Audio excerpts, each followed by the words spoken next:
اس کے بعد پھر انہوں نے ایک بہت لارج اماؤنٹ جو ہے وہ حضرت جو عبد الرحمن بن عوف نے اپنی ول کے اندر امہات المومنین کے نام پہ لکھی کہ ان کے جو اس وقت زندہ تھیں سب کے نام پہ علیحدہ علیحدہ ایک ول بنائی اور ان کو ڈسٹریبیوشن کے میرے جانے کے بعد یہ اس میں ڈسٹریبیوٹ کر دی جائے، ہماری امہات میں ڈسٹریبیوٹ کر دی جائے۔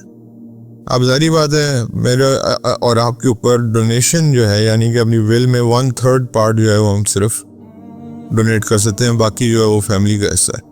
ابھی یہ آپ سوچ لیں یہ صرف 1/3 پارٹ جو ہے جو ڈونیٹ کیا گیا۔ اب آ جائیں فیملی کے اوپر۔ حضرت عبد الرحمن بن عوف نے پیچھے چھوڑا کیا؟ 1000 کیمل، 100 اسٹیلینز یعنی کہ عربک گھوڑے، 3000 بھیڑیں یعنی کہ 3000 شیپس، 4 بیگمات تھیں حضرت عبد الرحمن بن عوف کی، اور آپ کو پتہ ہے بیگم کا جو حصہ ہے وہ 1/8 ہے وراثت میں، اور which is 3.5% of the wealth، اور ہر بیگم کے حصے میں 80,000 گولڈ کوائن آئے۔ تو 2.4 ملین گولڈ کوائنز جو ہیں وہ صرف ان کی 4 بیگمات کو ملے ہیں، which is 3.5% of his total wealth، 2.4 million gold coins. یہ تھی حضور کی دعا ان کے لیے، اور اتنی زیادہ اللہ تعالیٰ نے ان کی مال میں برکت ڈالی۔ میں جب یہ پڑھتا ہوں نا یہ 4 بیگمات والا کہ 1/8 بھی ڈسٹریبیوٹ ہوا ہے چاروں میں، تو 80,000 جو ہے وہ دینار یعنی کہ گولڈ کوائنز، اور this was only 3.5% of his wealth۔ الحمدللہ رب العالمین، الصلاۃ والسلام علی رسول الکریم، اما بعد فاعوذ باللہ من الشیطان الرجیم، بسم اللہ الرحمن الرحیم۔ چھٹے عشرہ مبشرہ صحابی حضور صلی اللہ علیہ وسلم کے بہت ہی قریبی ساتھی اور بہت ہی زبردست پرسنالٹی حضرت عبد الرحمن بن عوف رضی اللہ تعالیٰ عنہ۔ ان کا نام عبد الرحمن تھا اور کنیت تھی ابو محمد، یعنی کہ ابا محمد یا ابو محمد جو بھی آپ ان کو کہیں۔ اس کے بعد بیسکلی اسلام میں یہ اپنی مالداری کی وجہ سے خصوصی حیثیت حاصل رکھتے تھے، اور لیکن جب یہ ینگ تھے تو یہ اتنے زیادہ ویلدی نہیں تھے، اور جب اسلام لائے ہیں تو تقریباً ان کی عمر 30 سال تھی، یعنی کہ حضور صلی اللہ علیہ وسلم سے تقریباً 10 سال چھوٹے تھے، اور پہلے 8 لوگوں میں تھے جنہوں نے اسلام قبول کیا۔ ان لوگوں سے پہلے اسلام قبول کیا جو دار ارقم میں بیٹھ کے بات چیت کیا کرتے تھے، جب بعد میں ایک مدرسہ بن گیا جہاں لوگ کے حضرت الارقم ابن ارقم رضی اللہ تعالیٰ عنہ کے گھر پہ جہاں سارا معاملات ڈسکس ہوا کرتے تھے، اس سے پہلے یہ اسلام لے آئے تھے۔ انہوں نے بھی کفار کے ہاتھوں کافی ظلم سہے، اور جس کی وجہ سے ان کو مائگریشن کرنی پڑی حبشہ کی، اور یہ ان لوگوں میں شامل ہیں جنہوں نے حبشہ کی 2 مائگریشنز کی ہیں۔ ایک پہلے چھوٹا گروپ گیا تھا، اور پھر اس کے بعد 72 لوگوں کا گروپ گیا تھا بعد میں، جس میں حضرت جعفر رضی اللہ تعالیٰ عنہ بھی تھے۔ اور ان 2 مائگریشنز کے بعد جو فائنل مائگریشن ہوئی وہ مدینہ منورہ کی ہے۔ حضور صلی اللہ علیہ وسلم نے جب مدینہ منورہ میں بھائی چارہ قائم کیا تو ان کے ساتھ جو صحابی تھے، جو انصاری صحابی تھے جن کا بھائی چارہ قائم کیا گیا تھا، فاسٹر ریلیشن شپ قائم کیا گیا تھا، وہ سعد بن ربیعہ رضی اللہ تعالیٰ عنہ تھے۔ حضرت سعد بن ربیعہ رضی اللہ تعالیٰ عنہ بھی ایک مالدار صحابی تھے۔ ان کی کچھ پراپرٹی تھی، کچھ پیسے تھے، اور 2 بیگمات تھیں۔ انہوں نے حضرت عبد الرحمن بن عوف کو کہا کہ آپ آدھی پراپرٹی، آدھے پیسے، اور جو آپ کو میری وائف میں سے اگر آپ ضروری سمجھتے ہیں تو میں کسی ایک کو طلاق دیتا ہوں، عدت کے بعد آپ ان سے نکاح کر لیں۔ تو حضرت عبد الرحمن بن عوف رضی اللہ تعالیٰ عنہ نے یہ آفر ڈکلائن کر دی، اور انہوں نے حضرت سعد بن ربیعہ رضی اللہ تعالیٰ عنہ کا بہت شکریہ ادا کیا اور کہا کہ آپ میرے بھائیوں کی طرح ہیں، لیکن میں انشاءاللہ خود کوشش کروں گا اللہ کی طرف سے, اور مجھے امید ہے کہ اللہ تعالیٰ میری کوشش میں برکت ڈالے گا. اب he was zero at that time جب مدینہ منورہ آئے. انہوں نے کہا کہ آپ مجھے مارکیٹ پلیس کا راستہ سکھائیں. حضرت سعد بن ربیعہ نے ان کو مدینہ منورہ کی مارکیٹ جو تھی اس کا راستہ دکھایا. حضرت عبد الرحمن بن عوف رضی اللہ تعالیٰ عنہ نے پورا دن وہاں سپینڈ کیا اور کام کیا, اور پہلے دن ہی اللہ تعالیٰ کی طرف سے ان کو پروفٹ ہوا جو کہ بہت منیمل تھا. اگین اگلے دن گئے اور پھر تھوڑا سا کمایا, اور جب اتنا کما لیا کہ تھوڑا بہت پیسے آ گئے, تھوڑے بہت, زیادہ نہیں, تھوڑے بہت پیسے آ گئے, تو then he propose a certain woman and he got married. اور ایک دن اللہ کے نبی صلی اللہ علیہ وسلم نے حضرت عبد الرحمن بن عوف کے کپڑوں پہ کوئی داغ نوٹ کیا جو کہ پرفیوم کا داغ تھا. جیسے ہمارے کپڑوں پہ بھی پرفیوم کا کوئی ایک وہ رہ جاتا ہے. تو حضور صلی اللہ علیہ وسلم نے پوچھا کہ عبد الرحمن یہ کس چیز کا داغ ہے؟ تو انہوں نے کہا کہ یا رسول اللہ آئی گاٹ میرڈ, پرفیوم میں نے خوشبو لگائی تھی تو اس کا داغ ہے. تو آپ اس سے اندازہ کر لیں کہ حضور صلی اللہ علیہ وسلم کو نکاح کا بھی نہیں پتہ تھا, اور حضور کے بڑے قریبی ساتھی تھے. آج ہمارے معاشرے میں حساب آپ خود ہی کر لیں کہ نکاح اتنی ایک عام چیز تھی کہ حضور صلی اللہ علیہ وسلم کو صحابہ زحمت دینے کی یا تکلیف دینے کی وہ نہیں کرتے تھے, جسارت. کیوں؟ کیونکہ وہ کہتے تھے کہ اب اتنی سی چیز کے لیے ہم حضور صلی اللہ علیہ وسلم کو تکلیف کیوں دیں, اور حضور صلی اللہ علیہ وسلم بھی آگے سے ان چیزوں کو مائنڈ نہیں کرتے تھے. اور مطلب کہ آج آپ نکاح کر لیں اور پھر اس کے بعد لوگوں کو نہ بلائیں اپنی شادی پہ, تو پھر آپ کو پتہ ہے کہ کیا تماشا اور کیا وہ ہوتا ہے. یہ جہالت کی رسم ہے. اور حضرت عبد الرحمن بن عوف کے اس واقعے سے پتہ چلتا ہے کہ نکاح was very very normal thing at that time, اور اصل میں ہونا بھی ایسی چاہیے. حضور صلی اللہ علیہ وسلم نے اگلا سوال یہ کیا کہ بیوی کو مہر میں کیا دیا ہے؟ تو انہوں نے کہا کہ تھوڑے سے پیسے میں نے کمائے تھے, جب میں مدینہ آیا تھا تو میں نے بزنس شروع کیا تھا, تو جس کی وجہ سے تھوڑے سے پیسے میں نے کمائے تھے, اس سے میں نے جو گولڈ حاصل کیا وہ گولڈ میں نے مہر میں دے دیا. اس کے بعد حضور نے پوچھا ولیمہ کیا؟ انہوں نے کہا نہیں, ولیمہ نہیں میں نے کیا. تو حضور صلی اللہ علیہ وسلم نے کہا کہ یہ حضور کی حدیث بھی ہے, کہا ایک لائن بھی ہے جو لوگوں کو پتہ نہیں چاہیے کہ حضور نے فرمایا کہ ولیمہ ضرور کرو, چاہے ایک بھیڑ کے مطلب کا ولیمہ ہی ہو, مطلب کہ ایک بھیڑ کے برابر ہی ولیمہ ہو. یعنی کہ نبی کریم صلی اللہ علیہ وسلم فرما رہے کہ ولیمہ ضرور کرو, چاہے وہ ایک شیپ کے تھرو ہی ہو, یعنی کہ ایک اتنے چھوٹے جانور کے تھرو ہی ہو. تو اور اس میں ظاہری بات ہے کوئی ڈسوبیڈینس نہیں ہونی چاہیے, اللہ کے احکامات نہیں ٹوٹنے چاہیے, بے پردگی, میوزک اور یہ ساری چیزیں نہیں ہونی چاہیے. باقی آپ اس میں یہ ایونٹ ضرور کریں, یہ اللہ کے نبی کا حکم ہے.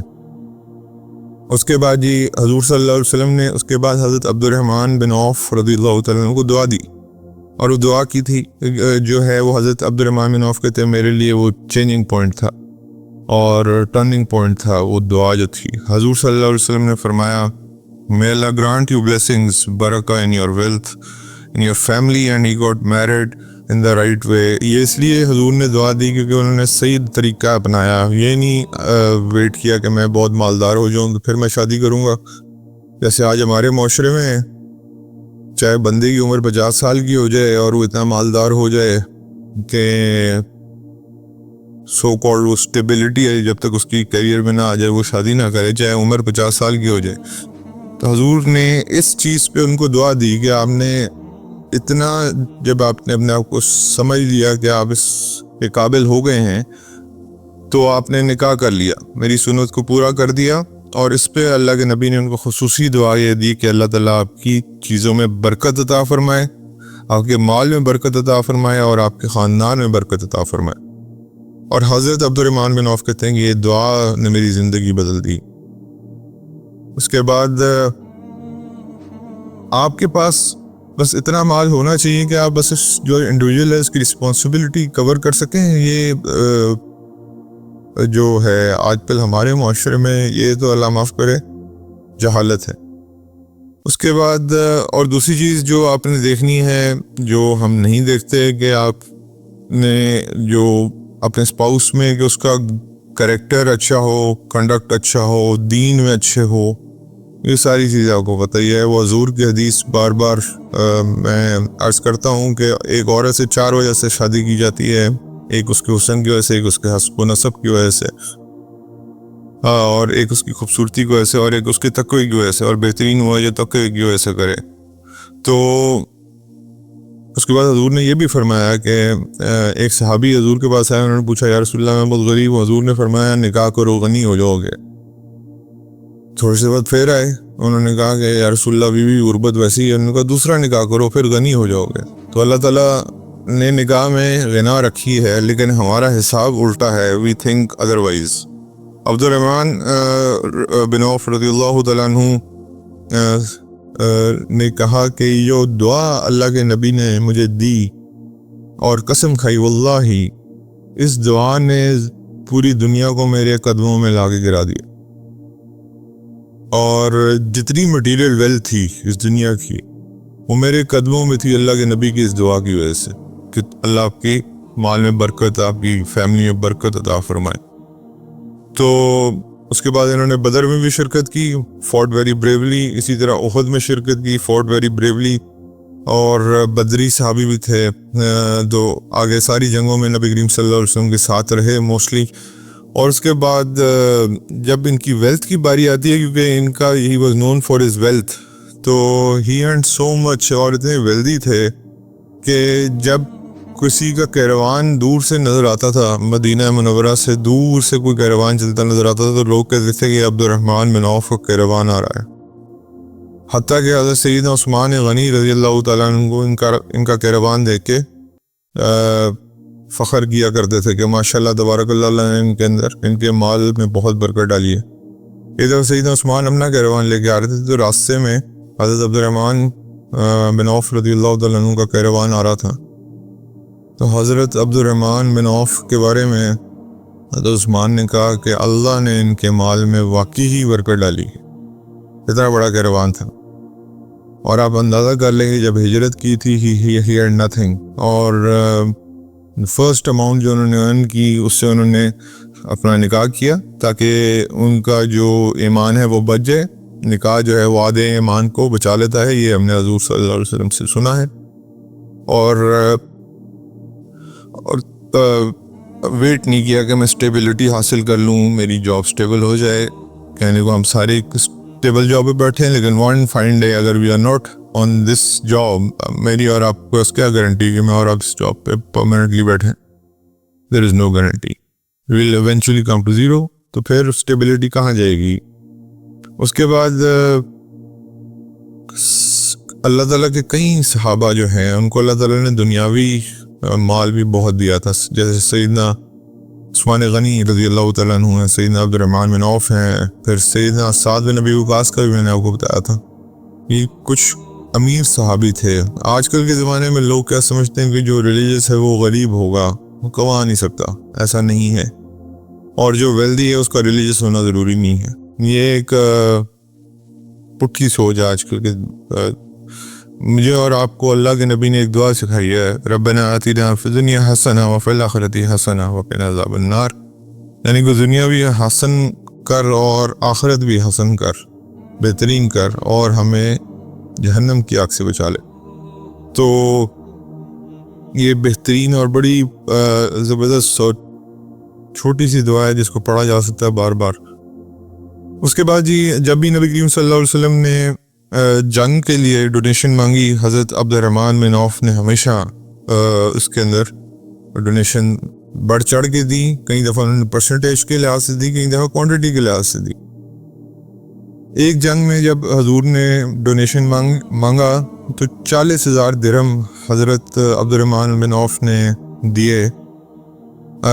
درہم جو ہیں وہ سلور کوائنز ہوتے ہیں، اور دینار جو ہے وہ گولڈ کوائنز ہوتے ہیں، یہ یاد رکھیے گا۔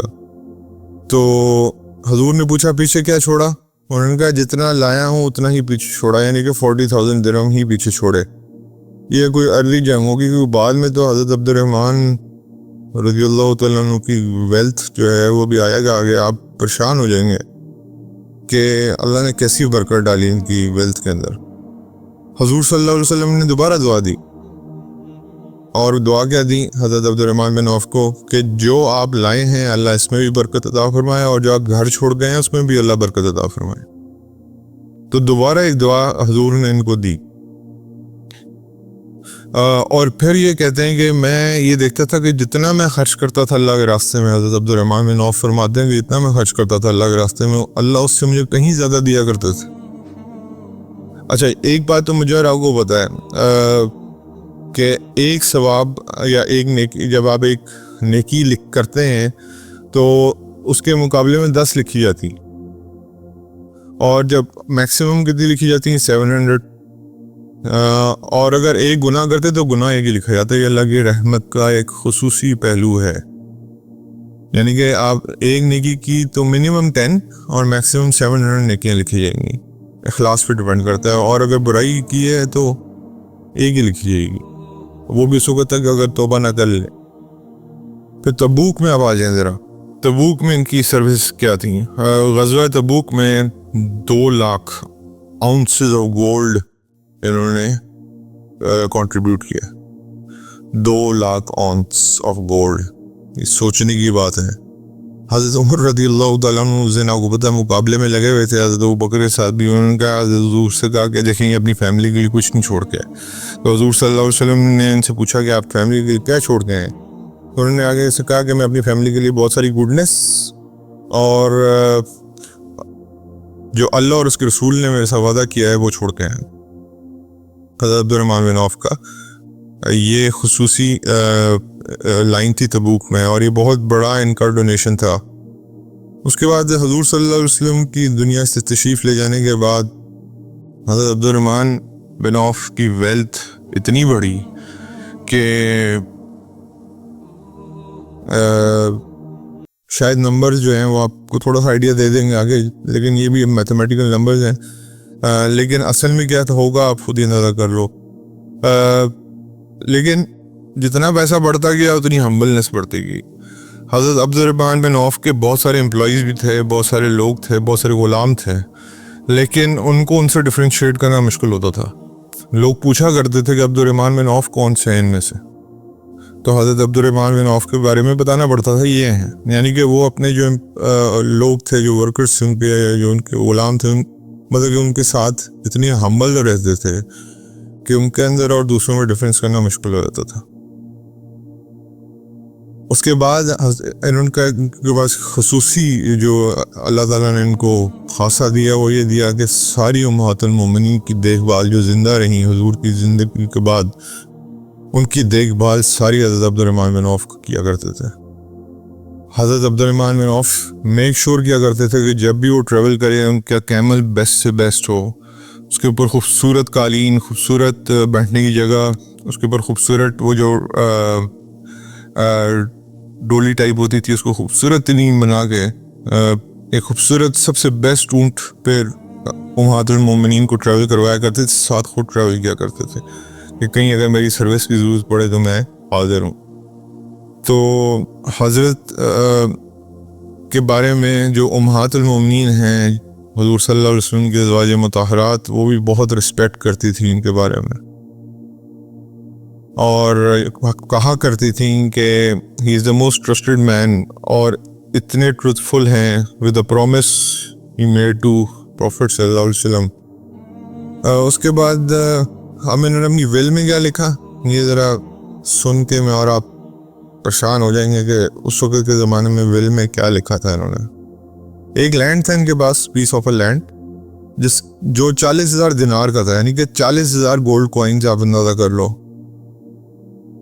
ہمارے پاس آج شاید پتہ نہیں کتنے گولڈ کوائنز ہوں گے، لیکن 40,000 گولڈ کوائن آج ہم نے آپ کو امیر کہتے ہیں، اس وقت 40,000 گولڈ کوائن تھے صرف ایک لینڈ کے جو انہوں نے بیچا. اور اس کے بعد وہ پیسے لے کر سب سے پہلے کہاں گئے؟ حضرت آمنہ بنت وہب جو حضور صلی اللہ علیہ وسلم کی والدہ محترمہ تھیں ان کے ریلیٹیوز کے پاس. ان کا بھی خیال رکھتے تھے کہ حضور کے ساتھ جو بھی جڑا ہوا تھا سب کا خیال رکھا کرتے تھے. ان کے اندر پیسے تقسیم کیے اور اس کے بعد پھر نبی کریم صلی اللہ علیہ وسلم کے ازواج ہماری امہات کے اندر پیسے ان کو گفٹس اور پیسے چھوٹے چھوٹے اماؤنٹس جو ہے بنا کے وہ دیے. اس کے بعد then he used to look after the poor. اچھا عبد الرحمن رضی اللہ تعالیٰ عنہ کے پاس غریب کو آنے کی ضرورت نہیں پڑتی تھی, اس سے پہلے وہ خود ہی پہنچ جایا کرتے تھے. تو لوگوں کو یہ نہیں پتہ ہوتا تھا کہ عبد الرحمن کو ڈھونڈنا پڑے گا, حضرت عبد الرحمن بن عوف خود ہی پہنچ جایا کرتے تھے غربا کے پاس. یہ بھی ایک ان کی وہ تھی. ایک دفعہ مدینہ میں سینڈ سٹارم آ گیا, مدینہ منورہ میں سینڈ سٹارم آیا, لوگ پریشان ہو گئے, اتنا مٹی اڑی, اتنی مٹی اڑی کہ حالانکہ اصل میں وہ سینڈ سٹارم نہیں تھا. حضرت عبد الرحمن بن عوف کا ایک کیراوان آیا تھا جس میں 700 کیمل تھے, 700 کیملز جو کہ فلی لدے ہوئے تھے. تو حضرت اما عائشہ نے پوچھا کہ لوگ اتنے پریشان کیوں ہیں؟ تو حضرت لوگوں نے کہا, پھر بتایا حضرت اما عائشہ کو کہ حضرت عبد الرحمن بن عوف کا کیراوان آیا, اس لیے لوگ ایکسائٹیڈ بھی ہیں اور کہ اس میں اتنا ماشاءاللہ مرچنڈائز ہے کہ بھرے ہوئے تھے کیملز جو ہیں. انہوں نے حضرت عبد الرحمن بن عوف کو دعا دی کہ اللہ تعالیٰ جو بھی اس مال میں ہے یا اللہ برکت عطا فرما اور ان کی آخرت میں بھی برکت عطا فرما. حضرت عبد الرحمن نے جب یہ سنی بات تو حضرت اما عائشہ کے پاس بھاگے گئے اور فرمایا کہ اما جان آپ کو وٹنس بنا کے میں کہہ رہا ہوں, یہ 700 کیمل جو کچھ پہ ہے یہ سارا مدینہ منورہ کے لوگوں کے حوالے فی سبیل اللہ, یعنی کہ ٹریڈ جو انہوں نے کیا تھا سب اللہ کے راستے میں کر دیا. اور لوگوں کا کہ ہیلپ یور سیلف, جو آپ لوگوں نے جو چیز لینی ہے لے جائیں, جس کی جو ضرورت کی چیز ہے. اس کے بعد کچھ چیریٹیز کی لسٹ ہے ان کی جو سننے سے تعلق رکھتی ہے. ایک دفعہ انہوں نے 40,000 گولڈ کوئنز چیریٹی کیے, ایک دفعہ 40,000 سلور کوئنز چیریٹی کیے. بہت سارے اوکیجنس پہ انہوں نے 2 لاکھ اونس گولڈ چیریٹی کیا جس میں سے ایک تبوک بھی تھا. ایک دفعہ انہوں نے 500 گھوڑے چیریٹی کیے, عربک گھوڑے, یعنی کہ جو کہ سکر ٹاپ کلاس, آج کی ٹاپ کلاس گاڑی آپ سمجھ لو.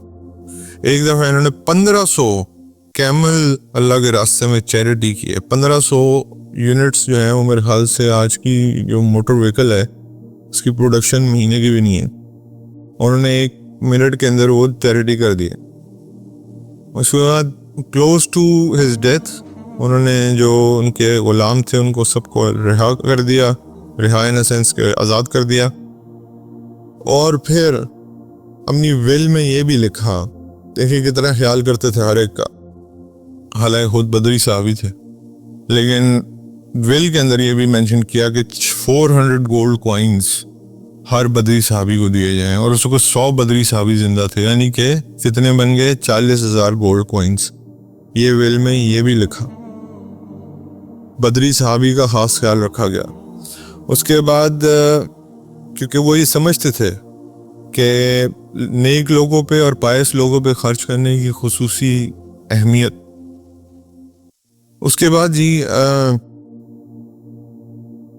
بدری صحابہ کے بارے میں حضور صلی اللہ علیہ وسلم نے فرمایا کہ اللہ تعالیٰ نے ان کے دلوں پہ جب نظر ڈالی تو اللہ تعالیٰ نے ان کے دلوں کا حال جب دیکھا تو اللہ تعالیٰ نے فرمایا کہ آج کے بعد جو مرضی کرو میری طرف تم بخشے بخشائے. یہ ہے ان کی حیثیت بدری صحابہ کی. اس کے بعد پھر انہوں نے ایک بہت لارج اماؤنٹ جو ہے وہ حضرت جو عبد الرحمن بن عوف نے اپنی ول کے اندر امہات المومنین کے نام پہ لکھی کہ ان کے جو اس وقت زندہ تھیں سب کے نام پہ علیحدہ علیحدہ ایک ول بنائی اور ان کو ڈسٹریبیوشن کے میرے جانے کے بعد یہ اس میں ڈسٹریبیوٹ کر دی جائے, ہماری امہات میں ڈسٹریبیوٹ کر دی جائے. اب ظاہری بات ہے میرے اور آپ کے اوپر ڈونیشن جو ہے, یعنی کہ اپنی ول میں 1/3 پارٹ جو ہے وہ ہم صرف ڈونیٹ کر سکتے ہیں, باقی جو ہے وہ فیملی کا حصہ ہے. ابھی یہ آپ سوچ لیں گے صرف 1/3 پارٹ جو ہے جو ڈونیٹ کیا گیا. اب آ جائیں فیملی کے اوپر. حضرت عبد الرحمن بن عوف نے تو یہ چھوڑا کیا 1000 کیمل, 100 stallions یعنی کہ عربک گھوڑے, 3000 بھیڑیں یعنی کہ 3000 شیپس, 4 بیگمات تھیں حضرت عبد الرحمن بن عوف کی, اور آپ کو پتہ ہے بیگم کا جو حصہ ہے وہ 1/8 ہے وراثت میں, اور which is 3.5% of the wealth, اور ہر بیگم کے حصے میں 80,000 گولڈ کوائن آئے. تو 2.4 ملین گولڈ کوائنز جو ہیں وہ صرف ان کی 4 بیگمات کو ملے ہیں, which is 3.5% of his total wealth. 2.4 million gold coins. یہ تھی حضور کی دعا ان کے لیے, اور اتنی زیادہ اللہ تعالیٰ نے ان کی مال میں برکت ڈالی. میں جب یہ پڑھتا ہوں نا یہ 4 بیگمات والا کہ 1/8 بھی ڈسٹریبیوٹ ہوا ہے چاروں میں, تو 80,000 جو ہے وہ دینار یعنی کہ گولڈ کوائنز, اور this is only 3.5% of his wealth. سمجھ سے باہر ہے. اس کے بعد ایک دفعہ اصحاب کے ساتھ بیٹھے ہوئے تھے, سامنے دسترخوان لگا ہوا تھا, بڑی زبردست دسترخوان تھا, بھرا پڑا تھا چیزوں سے, اور روزہ تھا. روزہ توڑنے سے مطلب کہ روزہ افطار کرنے سے پہلے رونا شروع ہو گئے. تو لوگوں نے پوچھا یا ابا محمد آپ رضی اللہ تعالیٰ عنہ آپ کیوں رو رہے ہیں؟ انہوں نے کہا واللہ مجھے وہ وقت بھی یاد ہے کہ جب ہمارے پاس اتنے مال بھی نہیں تھا کہ ہم مصعب بن عمیر کو پراپرلی ڈھانک سکتے, اور آج ادھر ہمارے پاس اتنا کچھ ہے. اور پھر یہ فرمایا کہ جو بیسٹ آف دا کریشن تھی حضور صلی اللہ علیہ وسلم, ان کا دسترخوان ایسا کبھی نہیں تھا. یہ سوچ کے رونا شروع ہو گئے, اور کہتے ہیں کہ میں اللہ سے ڈرتا ہوں کہ کہیں سب کچھ مجھے اسی دنیا میں نہ دے دے. آئی ہوپ میرا کچھ پارٹ آخرت میں بھی ہوگا. اتنا کچھ کرنے کے باوجود بھی اللہ سے خوف کا عالم یہ تھا. اس کے بعد اکیلے بیٹھ کے کبھی نہیں کھاتے تھے, ہمیشہ لوگوں کو انوائٹ کرتے تھے دسترخوان پہ تاکہ لوگ ان کے ساتھ دسترخوان شیئر کر سکیں. اپنے ڈیتھ بیڈ پہ انہوں نے ایک بات کی, اور وہ کہا کہ مجھے ایک چیز کا خوف ہے کہ میں اپنے کمپینینز میں جنت میں پہنچنے میں لیٹ ہو جاؤں گا, کہ اللہ نے مجھے اتنا مال دیا ہے, اس کا حساب دیتے دیتے مجھے بہت دیر ہو جائے گی. تو خوف خدا یہ تھا. اور حضرت اما عائشہ نے ان کو ایک ایسی آفر کی جو حضرت عمر نے جس کی خواہش کی تھی کہ مجھے حضور صلی اللہ علیہ وسلم حضرت ابو بکر کے ساتھ دفنا دیں. حضرت اما عائشہ نے کہا کہ میں اپنا حجرہ خالی کر دیتی ہوں, آپ نے جتنا ہم سب کا خیال رکھا آپ ادھر دفن ہو جائیں. یعنی کہ ان کے پاس بھی ایک آپشن تھی کہ حضور صلی اللہ علیہ وسلم حضرت ابو بکر حضرت عمر کے ساتھ دفن ہو جائیں. حضرت اما عائشہ اپنا حجرہ چھوڑنے کو تیار تھی ان کے لیے, کیونکہ انہوں نے امہات المومنین کا اتنا خیال رکھا. لیکن حضرت عبد الرحمن بن عوف رضی اللہ تعالیٰ عنہ نے کہا کہ میں اس قابل نہیں کہ میں ان حضرات کے روبرو لیٹ سکوں. خیالات یہ تھے. تو انہوں نے حضرت اما عائشہ کو کہا کہ آپ نے جو مجھے آفر دی ہے اس سے بڑی آفر میرے لیے کوئی نہیں, آپ اپنی جگہ قربان کر کے یہ چیز دے رہی ہے مجھے, لیکن میں اپنے آپ کو اس قابل نہیں سمجھتی. اور جو یاد رکھیے گا میرے بھائیوں, حضرت عبد الرحمن بن عوف یہ ایک بات کہ پیسہ جو ہے یا ویلتھ جو ہے وہ اللہ کی اوبیڈینس میں لایا کرتی ہے, اور رزق جو ہے اللہ تعالیٰ نے کیا فرمایا, استغفار کرو گے تو میں وہاں سے رزق دوں گا جہاں سے تمہارا گمان نہیں, استغفار کرو گے نرینہ اولاد دوں گا جس کے پیچھے تم مرے جاتے ہو ڈفرینٹ جگہوں پہ, استغفار کرو گے تمہارے معاملات وہاں سے بناؤں گا جہاں سے تمہیں سمجھ نہیں آتی. تو حضرت عبد الرحمن اور اہم میں آج بیسک فرق, اور آج کا جو ٹاپ سے ٹاپ بزنس مین ہے اس کو بھی آپ لے آئیں, تو بیسک فرق یہی تھا کہ وہ اللہ کے راستے پہ چلتے ہوئے کام کیا کرتے تھے. اللہ نے توفیق دی 6 یہ ماشاءاللہ عشرہ مبشرہ پورے ہوئے. میں نے پیچھے سے شروع کیا تھا, لاسٹ ٹائم میں نے یاد کرایا تھا کہ اب ہمارے چار خلفائے راشدین سیدنا صدیق اکبر, سیدنا عمر فاروق اور سیدنا عثمان غنی اور سیدنا علی مرتضیٰ رضی اللہ تعالیٰ عنہم اجمعین یہ رہ گئے ہیں. انشاءاللہ اب ان کے اوپر اللہ کی توفیق سے شروع کریں گے. لیکن یہ 6 وہ لوگ تھے جو حضرت عمر کی کاؤنسل میں بھی تھے, انکلوڈنگ سیدنا عثمان. اور تو یہ وہ لوگ ہیں.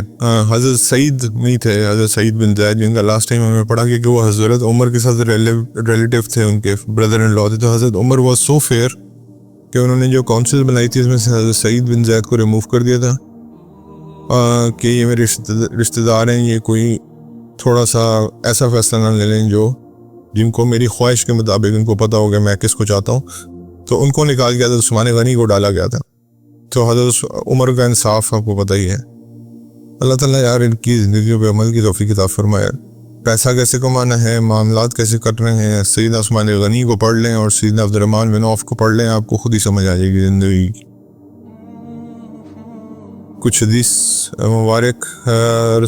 رسول اللہ صلی اللہ علیہ وسلم نے فرمایا قیامت کے دن لوگوں کے پسینے میں شرابور ہو جائیں گے اور حالت یہ ہو جائے گی کہ تم میں سے ہر کسی کا پسینہ زمین پر 70 ہاتھ تک پھیل جائے گا اور منہ تک پہنچ کر کانوں کو چھونے لگے گا. استغفر اللہ. میں نے نبی کریم صلی اللہ علیہ وسلم سے سنا کہ آپ ممبر پہ خطبہ فرما رہے تھے کہ تم اللہ تعالیٰ سے اس حال میں ملو گے کہ برہنہ پاؤں ہو گئے, برہنہ جسم ہو گئے اور بغیر ختنے کے ہو گئے.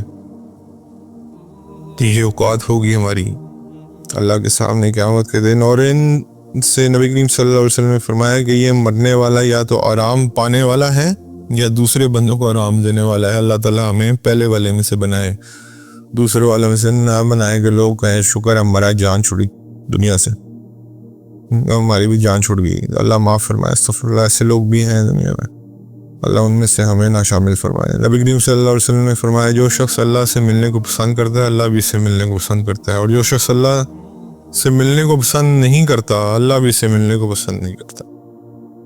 تو اس لیے میں اور آپ نے اللہ کے پاس جانا ہے, تو میں اور آپ اس چیز کی خواہش رکھیں کہ میں اللہ کو ملنے کو پسند کرتا ہوں تاکہ اللہ بھی یہ خواہش رکھے. نبی کریم صلی اللہ علیہ وسلم نے فرمایا سب سے سچا شعر جسے شاعر نے کہا ہے وہ یہ ہے, ہاں اللہ کے سوا تمام چیزیں بے بنیاد ہیں. نبی کریم صلی اللہ علیہ وسلم کو سب سے زیادہ پسندیدہ وہ عمل تھا جو آدمی ہمیشہ کرتا رہے, یعنی کہ استقامت سے کرتا رہے. ایک دن لمبی نمازیں پڑھنی پھر چھوڑ دیا کبھی کم, تو ایک عمل ایسا جو بار بار کنسسٹنسی کیا جائے وہ اللہ کے نبی کو زیادہ محبوب تھا. نبی کریم صلی اللہ علیہ وسلم کا بستر چمڑے کا تھا اور اس میں کھجور کی چھال بھری ہوئی تھی. یہ تھی جی اللہ کے نبی کی بیڈنگ. نبی کریم صلی اللہ علیہ وسلم کا گھرانے نے اگر کبھی ایک دن بھی 2 مرتبہ کھانا کھایا تو ضرور اس میں ایک وقت کھجوریں ہوتی تھی. اللہ کو شکر ادا کرنا چاہیے, یعنی کہ 2 وقت کا کھانا پراپرلی نصیب نہیں ہوا, کوئی ایک وقت کھجوروں پہ گزارا کر کے ہوا کرتے تھے. محمد صلی اللہ علیہ وسلم کے گھر والوں کو مدینہ منورہ آنے کے بعد 3 دن تک گیہوں کی روٹی کھانے کے لیے نہیں ملی, یہاں تک کہ نبی کریم صلی اللہ علیہ وسلم کی روح پرواز کر گئی, یعنی کہ مدینہ منورہ میں 3 دن لگاتار گیہوں کی روٹی نہیں کھا سکے. الحمدللہ, اللہ کا شکر ادا کرنا چاہیے. اللہ تعالیٰ نے کتنی نعمتوں سے نوازا ہے. نبی کریم صلی اللہ علیہ وسلم نے کبھی میز پر کھانا نہیں کھایا یہاں تک کہ آپ صلی اللہ علیہ وسلم کی وفات ہو گئی, یعنی وفات تک آپ صلی اللہ علیہ وسلم نے کبھی باریک چپاتی تناول فرمائی نہیں جی.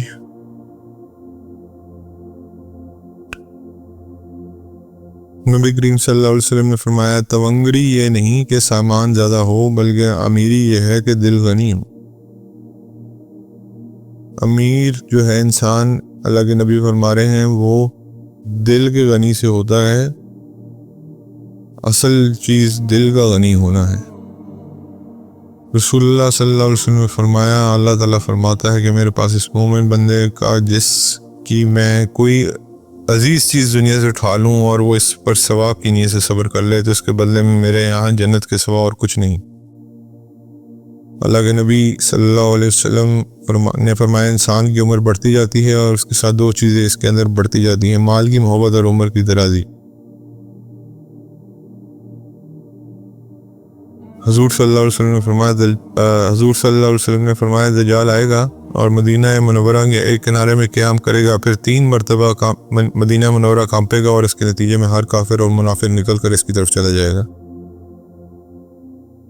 تو مدینہ is also not safe for hypocrites، یہ اس کا مطلب اینڈ تک ہوں گے۔ نبی کریم صلی اللہ علیہ وسلم نے فرمایا میرے حوض کی لمبائی اتنی ہے جتنی ایل اور یمن شہر نبی کریم صلی اللہ علیہ وسلم نے فرمایا میرے حوض یعنی حوض کوثر کی لمبائی اتنی ہوگی جتنی ایلش اور یمن اور شہر صنع کے درمیان کی لمبائی ہے، اور وہاں اتنی بڑی تعداد میں پیالے ہوں گے جتنے آسمان کے ستاروں کی تعداد ہے۔